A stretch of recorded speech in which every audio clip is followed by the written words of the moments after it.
उसका चौथा बाब और उसकी दूसरी आयत पे हम गौर करेंगे। खुरूज 4 बाब और उसकी दूसरी आयत पे हम गौर करेंगे, बल्कि हम पहली आयत से देख लेते हैं। तब मूसा ने जवाब दिया, लेकिन वो तो मेरा यकीन ही नहीं करेंगे और ना ही बात सुनेंगे। वो कहेंगे कि खुदावंद तुझे दिखाई नहीं दिया। और खुदावंद ने मूसा से कहा कि ये तेरे हाथ में क्या है? खुदावंद ने मूसा से कहा कि ये तेरे हाथ में क्या है? उसने कहा, लाठी। फिर उसने कहा कि इसे ज़मीन पर डाल दे, और उसने उसे ज़मीन पर डाला और वो सांप बन गई, और मूसा उसके सामने से भागा। तब खुदावंद ने मूसा से कहा, हाथ बढ़ाकर उसकी दुम पकड़ ले। उसने हाथ बढ़ाया और उसे पकड़ लिया, वो उसके हाथ में लाठी बन गया। खुदावंद इस कलाम के वसीला से हम तमाम को खुदा बड़ी बरकत बख्शे। आमीन। आज जिस मौजू पे हम कलाम को सीखेंगे वो ये है कि ना सिर्फ खुदा मूसा से कहता है, और आज खुदा मुझे और आपको कहता है कि तेरे हाथ में क्या है? What is in your hand? आपके हाथ में क्या है? What is in your hand? अब देखना है कि आपके हाथ में क्या है, किस किस्म की चीज आपके हाथ में है। अब मूसा के हाथ में, अब वो कह रहा है कि खुदा से कह रहा है कि तू फ़िरौन के पास जा और मैं तुझे वहाँ पे इस्तेमाल करूँगा और तू मिस्र की ग़ुलामी से मेरे लोगों को छुड़ाएगा। तो यहाँ पे मूसा कह रहा है कि वो मेरा यकीन ही नहीं करेंगे और मेरी बात नहीं सुनेंगे। वो कहेंगे कि खुदावंद तुझे दिखाई नहीं दिया। अब खुदा ने उसके हाथ में जो रखा हुआ था, उसके हाथ में जो था,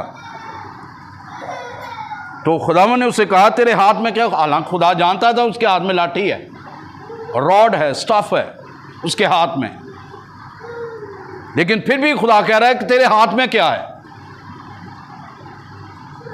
तो उसने कहा लाठी।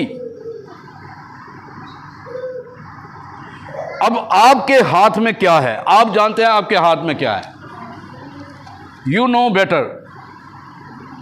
खुदा जानता है, ये आप जानते हैं कि आपके पास क्या है, मेरे पास क्या है। और खुदा ब्लेस करना चाहता है। अब मूसा चूंकि उमूमन लाठी जो है अमूमन जो है चरवाहे के पास होती थी, और वो भेड़ों की उस लाठी से, उस स्टफ से, उस रॉड से उनकी रहनुमाई करता था। अगर वो टेढ़ी राह पर चलती थी, उनको सीधी राह पर लेकर आता था, क्योंकि इस बहुत सारी भेड़ों की वो रहनुमाई करता था उस रॉड के जरिए, उस स्टफ के जरिए, उस लाठी के जरिए। और चूंकि मूसा अपने ससुर की भेड़ों को चराता था, उनकी रहनुमाई करता था। अभी तक मूसा फ़िरौन के पास नहीं गया था। फ़िरौन से जाने से पहले खुदा ने उसे कहा था कि तेरे हाथ में क्या है?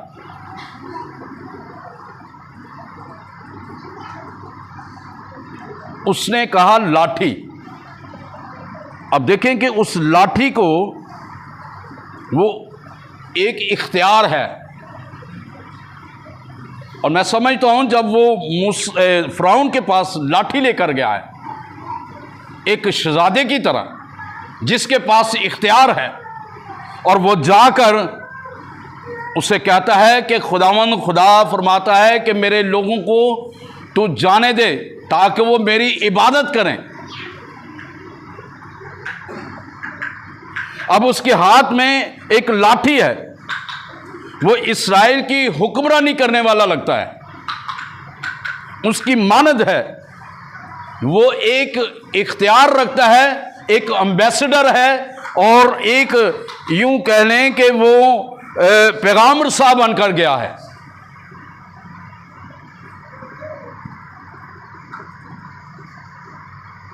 और जो हमने तीसरी आयत में देखा, खुदा ने कहा लाठी ज़मीन पर डाल दे, यानी खुदा उसे दिखाना चाहता था कि यह आम लाठी नहीं है, इस लाठी के अंदर मैंने कुदरत रखी है, इस लाठी के अंदर मैंने अपने मसा को रिप्लेस किया है। ये लाठी आम लाठी नहीं है, इसमें मेरा जलाल ठहरा हुआ है, इसमें मेरी कुदरत ठहरी हुई है, और इसी लाठी के वसीला से तुम मौजज़ात करेगा। और वो लाठी को ज़मीन पर फेंकता, वो सांप बन जाता है। एक पहला मौज़ा खुदा उसे दिखाता है कि ये लाठी आम लाठी नहीं है, और तू यही लाठी लेकर फ़िरौन के सामने जाएगा, ज़मीन पर फेंकेगा और वो सांप बन जाएगा। बेशक उस वक्त फ़िरौन के जो जादूगर लोग थे उन्होंने भी लाठी फेंकी और सांप बन गया, लेकिन मूसा की लाठी ने उसको हड़प कर लिया, खा लिया। तो आपके हाथ में जो कुछ खुदा ने रखा है, जो कुछ आपके हाथ में है, आप हमेशा उसे इस्तेमाल करें। अब गवाही मैं देने लगा हूं, साथ ही साथ चूंकि बुध वाले दिन मैं दुआ ना कर सका, कलाम ना पढ़ सका, जुमरात को भी ऐसे, जुमे को भी ऐसे, लेकिन कल उठकर मैंने कलाम भी पढ़ा, दुआ भी की। लेकिन शैतान खबीस वो समझ रहा था कि मैं कमज़ोर पड़ गया हूँ, लेकिन यहूदा का कबीले का बब्बर, यीशु नासरी, बादशाहों का बादशाह, खुदाबंदों का खुदा, उसका कलाम फरमाता है, बच्चों तुम खुदा से हो, जो तुम्हारे अंदर रहता है वो से ज़ोरावर है जो ज़मीन पर रहता है। तो जो यहोवा कदूस मेरे अंदर है, जो पाकरू मेरे अंदर था, उसने मुझे तक़वियत दे रखी है, और खुदा का कलाम वो मेरे अंदर था। और रात को जब हमने मिलकर दुआ की, शुक्रगुजारी की दुआ की, सुबह की इबादत के लिए दुआ की, ये सो गए हैं, मैं लेटा हूँ, मैंने आंखें बंद किया, मुझे फील हुआ है कि दाऊद और मेरी टांगों के दरमियान कुछ चीज़ आकर घिसड़ी है।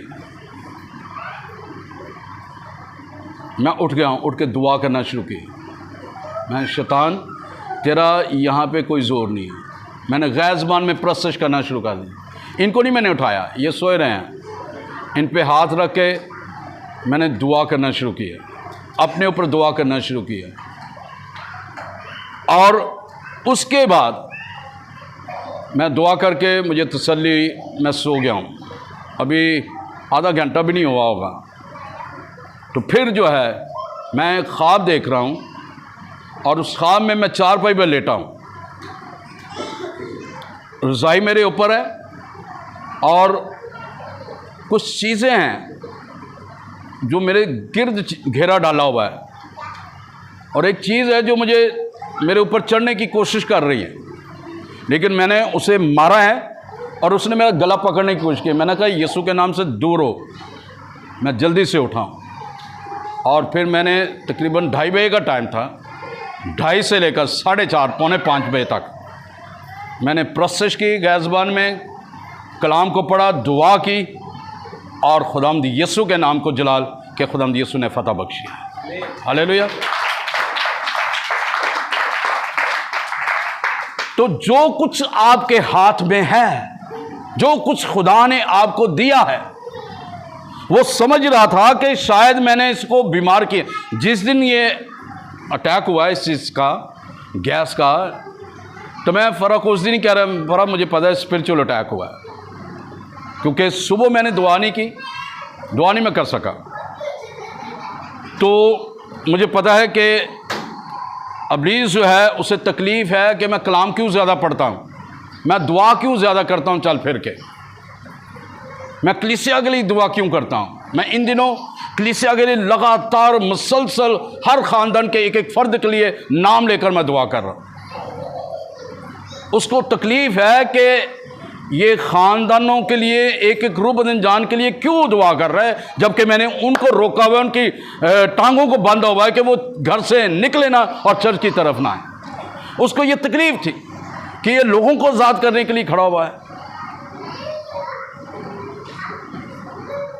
तो मैंने फ़रा को कहा कि मुझे पता है ये रूहानी हमला है, स्पिरिचुअल अटैक है, लेकिन खुदा के नाम को इज़्ज़त और जलाल मिलेगा।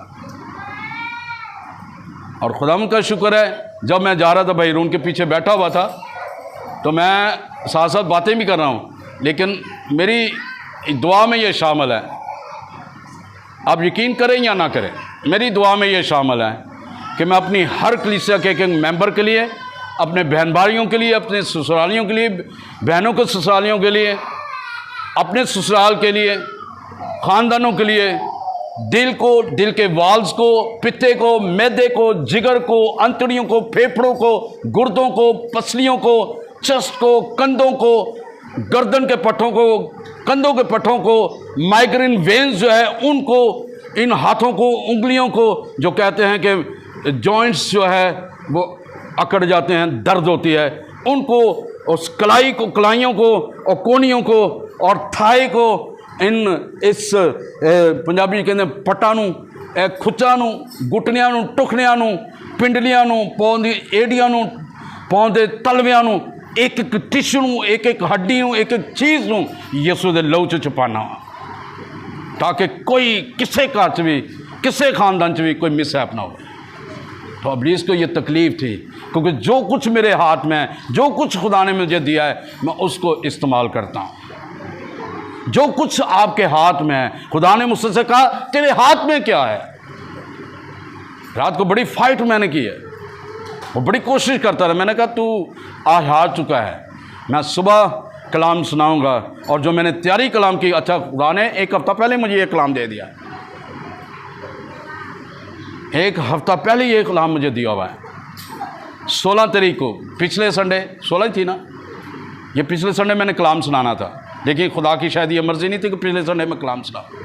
खुदा की मर्ज़ी थी ये कि कलाम आज मैं सुनाऊँ। तो ये खुदा, अच्छा फिर ये भी ज़हन में आ जाता, पादरी हो के इस तरह के काम इन्हें हमले होंगे ने।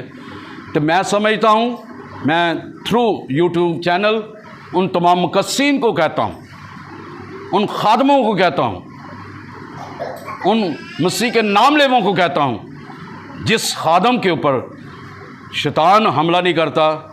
मैंने अपने तजर्बे से की बात अक्स कर रहा हूँ, जो शैतान उसके ख़िलाफ़ नहीं खड़ा होता, वो खादम ठंडा है। जिस खादम के ख़िलाफ़ शैतान खड़ा होता है ना, समझे कि वो खुदा का खादम जो है वो अलर्ट है और वो हमेशा वो तैयार रहता है रूहानी जंग के लिए। इसलिए देख लें, बहुत सारे खादम जो है वो स्पिरिचुअल अटैक उन पे होते हैं, वो दुआ नहीं कर पाते, वो आगे नहीं बढ़ पाते। लेकिन जो तैयार रहते हैं, जिनको पता होता है कि मेरे हाथ में खुदा ने क्या रखा है, जो कुछ मुझे खुदा ने दिया, वो हमेशा फतह याबी से हमकिनार होते हैं। आइए एक और आगे हवाला चलते हैं, फिर इसको मज़ीद आगे लेके चलें। पहला सैमुएल 17 बाब उसकी 40वीं आयत से।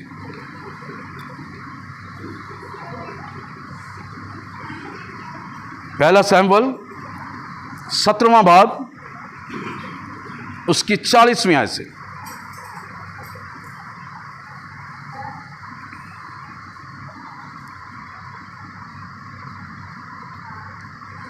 बल्कि देख लेते हैं 36वीं आयत से। तेरे खादम ने शेर और रीछ दोनों को जान से मारा, सो ये नामख्तून फ़लस्ती इनमें से एक की मानद होगा, इसलिए उसने जिंदा खुदा की फ़ौजों की फजीयत की है। फिर दाऊद ने कहा कि खुदावंद ने मुझे शेर और रीत के पंजे से बचाया, वही मुझको इस फलस्ती के हाथ से बचाएगा।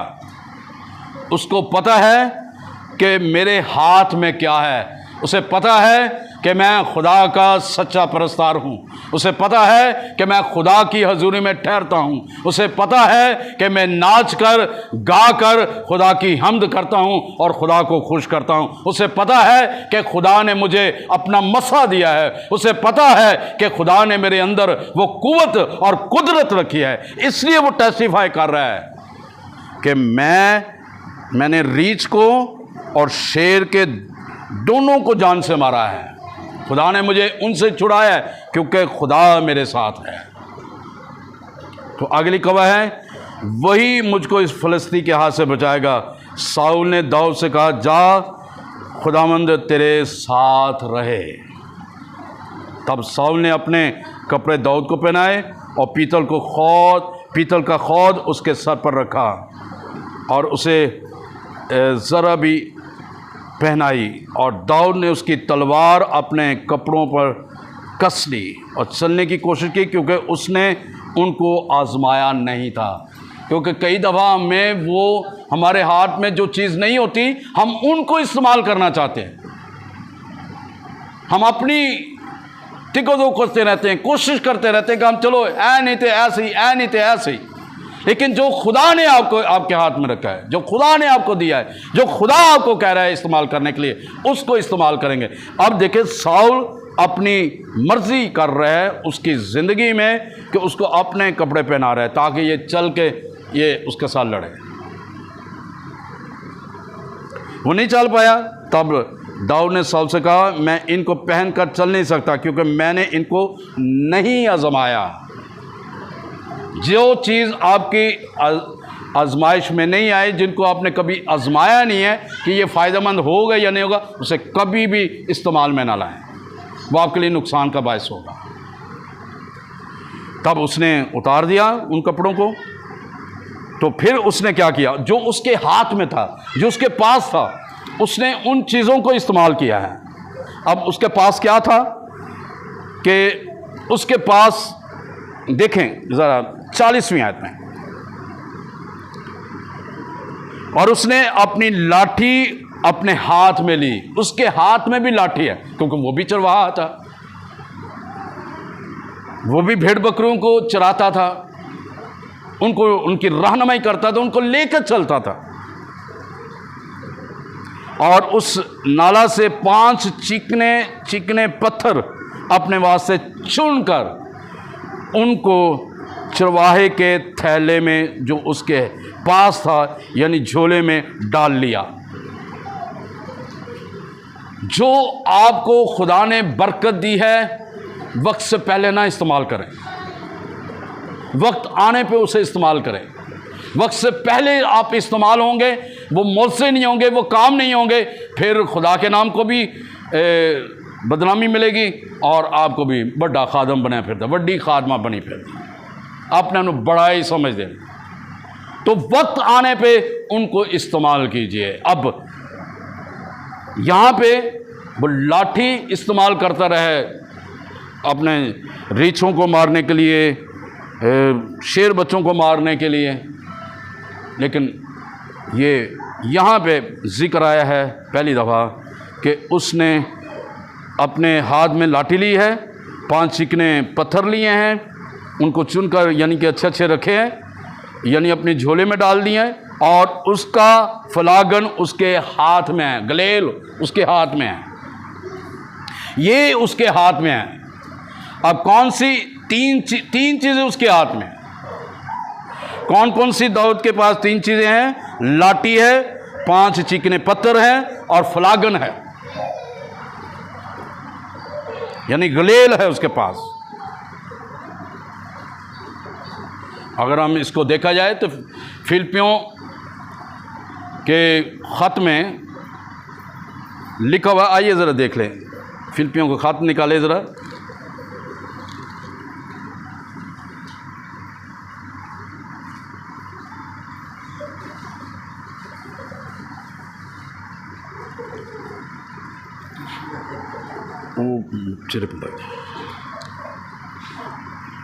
4 बाब में और उसकी 11वीं आयत में, और उसी ने बाज़ को रसूल पहली बात, और बाज़ को नबी दूसरी बात, बाज़ को मुबशर, बाज़ को चरवाहा और बाज़ को उस्ताद बना कर भेजा। 5 चिकने पत्थर, 5 ये ओहदे हैं, मिनिस्ट्रीज़ हैं जो खुदा ने उसके अंदर, दाऊद के अंदर जो रखी थी। वो क्या काम कर, नबी का काम भी अदा कर रहे हैं, रसूल का काम भी अदा कर रहे हैं, मुबशर का काम भी अदा कर रहे हैं, चरवाहे का काम भी अदा कर रहे हैं और उस्ताद का काम भी अदा कर रहे हैं। 5 मिनिस्ट्रीज हैं। और फ्लागन जो है दर हकीकत ये रूह की तलवार है, जो खुदा का कलाम है, जो आपने चलाना है अबलीस के ख़िलाफ़, उसके जलते हुए तीरों के ख़िलाफ़ आपने जलाना है।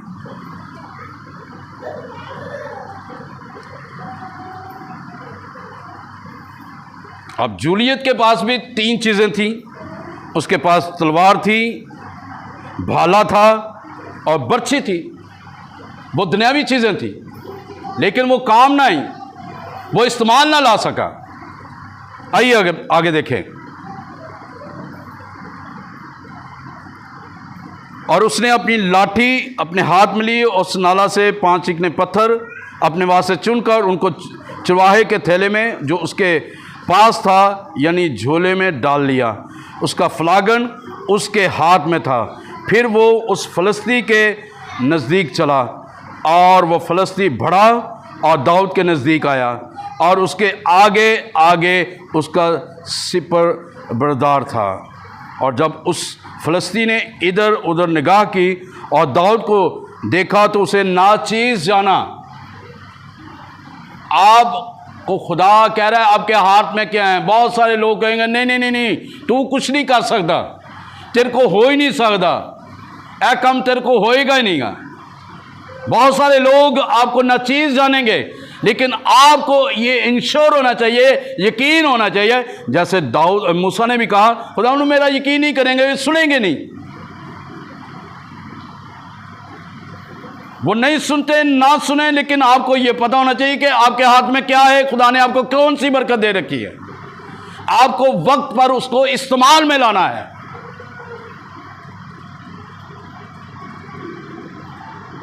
When you are going to use your authority in the time of need, जब आप मुश्किल वक्त में अपने उस इख्तियार को इस्तेमाल कर रहे हैं, then you will have the victorious battle, और आप विक्ट्री हासिल करेंगे, आप फतह हासिल करेंगे और खुदा में आगे तरक्की करेंगे।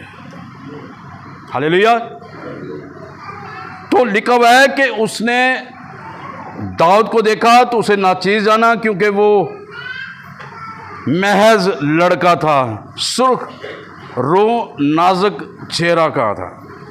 सो फलस्तीनी ने दाऊद से कहा क्या मैं कुत्ता हूं जो तू लाठी लेकर मेरे पास आता है। एक्चुअली फलस्तीन जो है, वो जूलियत जो है, वो एक्चुअली प्रेजेंट करता है अबलीस को, शैतान को।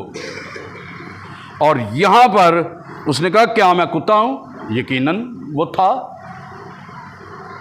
आपको पता है कुत्ते को शशकारे तो नहीं जाता, लाठी फाड़ लो तो भज जाता है। तो इसलिए जब उसने कहा मैं कुत्ता हूँ तो लाठी लेकर मेरे पास आता है। उस फलस्तीनी ने अपने देवताओं का नाम लेकर दाऊद पर लानत की। बेशुमार आपको लोग जो है बुरा भला कहेंगे, लेकिन आपको जो पता है खुदा ने जो आपको मकसद दिया है, जो आपको काम दिया है, आप करते जाएंगे, खुदा आपको तरक्की देता जाएगा। जैसे मैंने पिछली दफ़ा कलाम सुनाया था 2 हफ्ते पहले कि खुदा के मंसूबों में आप चलेंगे तो तरक्की करेंगे और बरकत पाएंगे। तो यही वजह है कि जब आपको पता है कि आपके हाथ में क्या, खुदा ने आपके हाथ में क्या रखा है, आपकी ज़िंदगी में क्या रखा है, आपके पास क्या है, तो जब आप अच्छा आगे चल के हम देखेंगे मज़ीद। तो जो कुछ खुदा ने आपके हाथ में रखा है उसको इस्तेमाल करें। जैसे दाऊद के हाथ में था, लाठी थी, 5 चिकने पत्थर थे और फलागन थी, उसके अंदर कलाम भी था, रूह की तलवार यानी उसके अंदर थी, ठीक है। उसके पास खुदा की कुदरत थी, और वो चिकने पत्थर जो है वो उस मिनिस्ट्री को ज़ाहिर करता है जिस में वो रसूली काम कर रहा है, नबवी काम कर रहा है, मुबशराना काम कर रहा है, चरवाहे का काम कर रहा है, उस्ताद का काम कर रहा है, वो आगे लोगों को लेकर जा रहा है।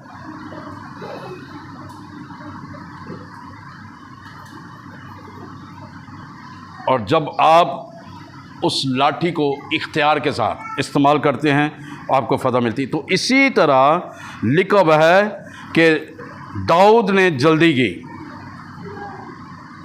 क्योंकि वो उस पर फजीयत कर रहे, और उस फ़लस्तीनी ने दाऊद से कहा तू मेरे पास आ और मैं तेरा गोश्त हवाई परिंदों और जंगली दरिंदों को दूंगा। दाऊद ने उस फ़लस्तीनी से कहा तो तलवार, भाला और बच्ची लिए हुए मेरे पास आता है, पर मैं रब्बुल फाज का नाम लेकर, वो कह रहा है मैं यीशु का नाम लेकर, खुदा का नाम लेकर, रब्बुल फाज का नाम लेकर, यहोवा कदूस का नाम लेकर, यहोवा सबूत का नाम लेकर, यहोवा यरी का नाम लेकर, यहोवा एदोनाई का नाम लेकर, यहोवा सिदकुनु का नाम लेकर, यहोवा जो हमें सारी बरकतें हमें देता है उसका नाम लेकर, वो यहोवा जो हमें जिंदगी बख्शता है, वो यहोवा जिसने अपने गोद को खाली किया, अपने बेटे को मेरे लिए और आपके लिए जो है वो बख्श दिया, वो कहता है मैं यहोवा का नाम लेकर, रब्बुल फाज का नाम लेकर,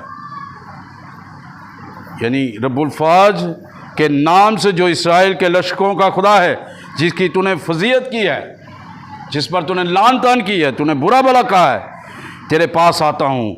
आज ही के दिन खुदावन तुझे मेरे हाथ में कर देगा।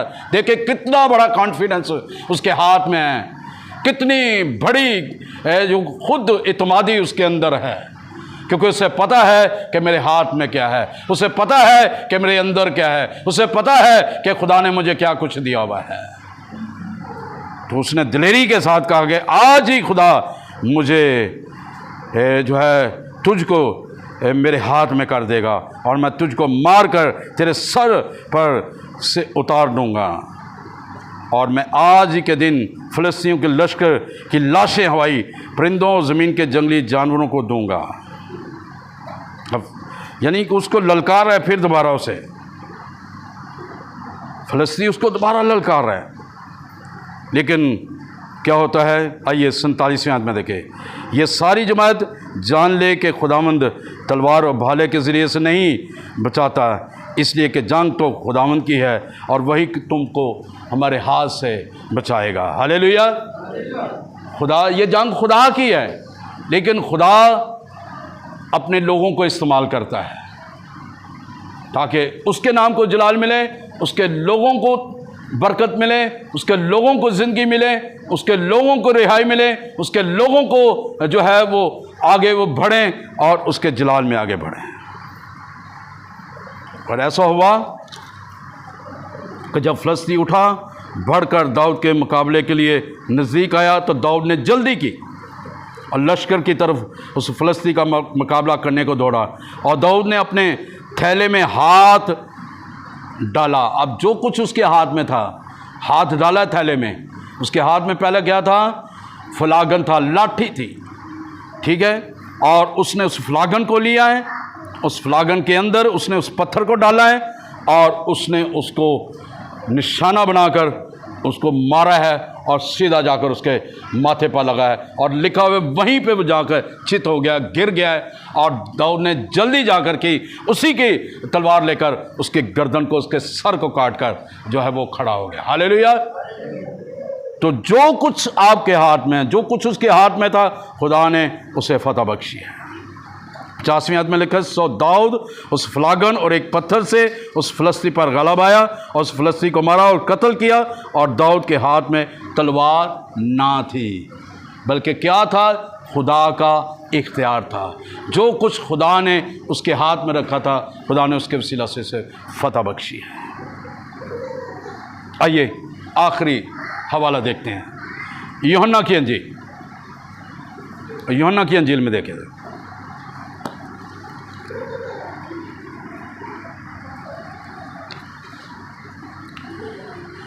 यूहन्ना की अंजील उसका 6वां बाब।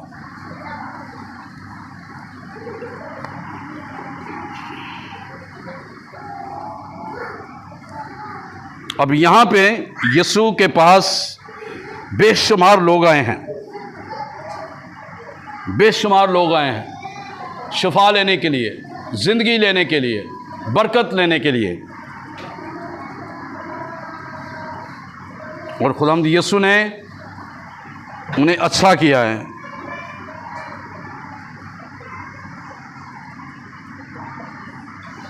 आगे 5वीं आयत में लिखा, बस जब यीशु ने अपनी आंखें उठाकर देखा, यानी यूहन्ना 6 बाब की 5वीं आयत में, बस जब यीशु ने अपनी आंखें उठाकर देखा कि मेरे पास बड़ी भीड़ आ रही है, तो फिलिप्पस से कहा, हम इनके खाने के लिए कहाँ से रोटियां मोल लें? मगर उसने उसे आजमाने के लिए ये कहा, क्योंकि वो आप जानता था कि मैं क्या करूँगा। फिलिप्पस ने उसे जवाब दिया, 200 दिनार की रोटियां इनके लिए काफ़ी ना होंगी,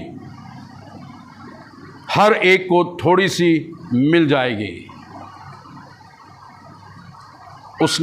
उसके शागिर्दों में से एक ने, यानी शमौन पतरस के भाई इंद्रियास ने उससे कहा, अब क्या कहा है 9वीं आयत में देखें, यहां एक लड़का है। अब गौर कीजिए इस आयत पे, यहां एक लड़का है जिसके पास जौ की 5 रोटियां और 2 मछलियां हैं, मगर ये इतने लोगों में क्या हैं? अब वो उनकी सोच है। लेकिन यीशु मसीह 10वीं आयत में कह रहे हैं, यीशु ने कहा, लोगों को बैठा दो, और उसकी जगह उस जगह बहुत घास थी, बस वो मर्द जो तखमीनन 5000 थे बैठ गए। अब यीशु को पता है कि मैंने क्या करना है। उसने कहा इंद्रियास ने कि हमारे यहाँ लड़का है, उसके पास, अब उस लड़के के पास उसके हाथ में क्या था? 5 रोटियां और 2 मछलियां थी, जो कि 5 रोटियां और 2 मछलियां थी उसके हाथ में। अब जो कुछ उसके हाथ में था उसने खुदा को पेश कर दिया, जो कुछ उसके पास था उसने खुदा को दे दिया। और लिखा हुआ है कि जब उनको बैठाया गया और फिर उस 5 रोटियों और 2 मछलियों से उन्होंने जो है 5000 जो है लोगों को खाना खिलाया और 12 टोकरे इकट्ठे किए। उन टुकड़ों से 12 रोटियों के टुकड़ों से 12 टोकरे उन्होंने उठाए। इतनी बरकत मिल गई। जो कुछ उसके पास था उसने खुदा को पेश कर दिया। आज आपके पास जो कुछ है खुदा को पेश कर दें, आपकी जिंदगी में बरकत आएगी, दूसरे बरकत पाएंगे, आपका घराना बरकत पाएगा, आपकी मां बरकत पाएगी, आपका बाप बरकत पाएगा, आपकी बहन बरकत पाएगी, आपके भाई बरकत पाएंगे, आपकी बीवी बरकत पाएंगे, आपके बच्चे बरकत पाएंगे। जो कुछ आपके हाथ में है खुदा को पेश कर दीजिए। उसके पास उसने अपने लिए रखी थी कि मुझे भूख लगेगी तो मैं खाऊंगा। उसने कहा हमारे पास एक लड़का है जिसके पास जो कि 5 रोटियां और 2 मछलियां हैं, लेकिन उस 5 रोटियों और 2 मछलियों के वसीला से, उस लड़के के वसीला से, वो पंजाबी कहते हैं वेर जाता, अगर वो वेर जाता नहीं मैं नहीं देने, तो ये होना ही होना था। जो कुछ उसके पास था खुदा ने एक्चुअली उसके ज़हन को पहले ही मोल्ड कर दिया हुआ था। अज तुम बच्चे को कहो ना तुम 50 रुपये दो सौदा लियान लई, तो जो बिचों बचन के ना कहोगे तो उन्होंने कहा पापा हूँ तो कोई भी नहीं है, 50 का की बनता है, वो तुहानू पैसे वापस देंगे ही नहीं, बेर जाते हैं। लेकिन उसने क्या किया? खुदा को पेश कर दिया। जो कुछ आपके पास है, रुपया पैसा है, खुदा को पेश कर दें। धन दौलत है, खुदा को पेश कर दें, अपने घर को पेश कर दें। और जो ही आप खुदा को पेश करेंगे, यहाँ पे जिस दिन एल्डर लियाकत साहब फोत हुए हैं, उस दिन एक पास्टर साहब, पास्टर हनीफ साहब के साथ वो काम करते रहे। वो गवाही दे रहे थे कि जब हमने अपने घर को चर्च की शक्ल देनी थी, बड़ा करना था हमने, तो हमारी कमेटी 3.5 लाख की निकली थी। तो जो कुछ मेरे पास था, मैंने अपनी बीवी को नहीं कहा, बच्चे को नहीं कहा, मैं शायद वो नीचे दुआ कर रहे हैं, वो ऊपर दुआ कर रहे हैं, तो कहने लगे वो नीचे आए पापा कि ऐसे, उसने वो मुस्कुरा दिया, उसने खुदा ने मुझे भी कहा है। उन्होंने 3.5 लाख रुपया खुदा को पेश कर दिया, खुदा के घर के लिए पेश कर दिया। 1-2 दिन के बाद इबादत थी, उन्होंने अनाउंस किया कि 3.5 लाख रुपया हमारे पास है, इतनी बोरियां चाहिए, इतना सीमेंट चाहिए, इतना सरिया चाहिए, ये कुछ चाहिए।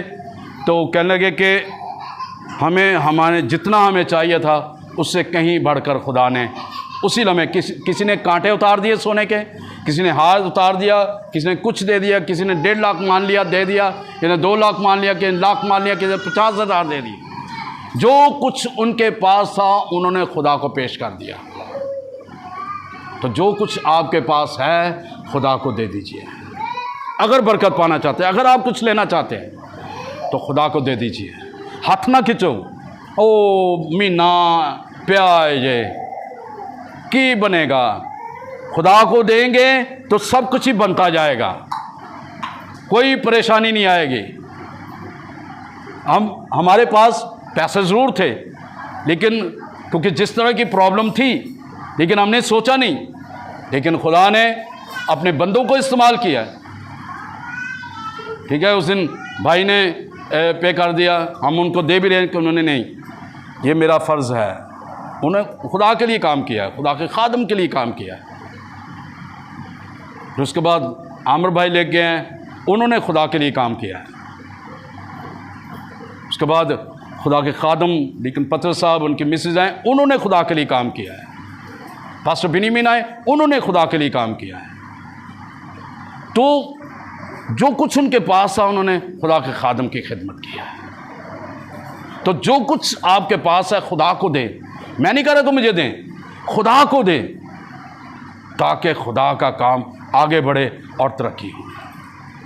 जो कुछ उसके पास 5 रोटियां जौ की और 2 मछलियां थी, उसने दे दिया।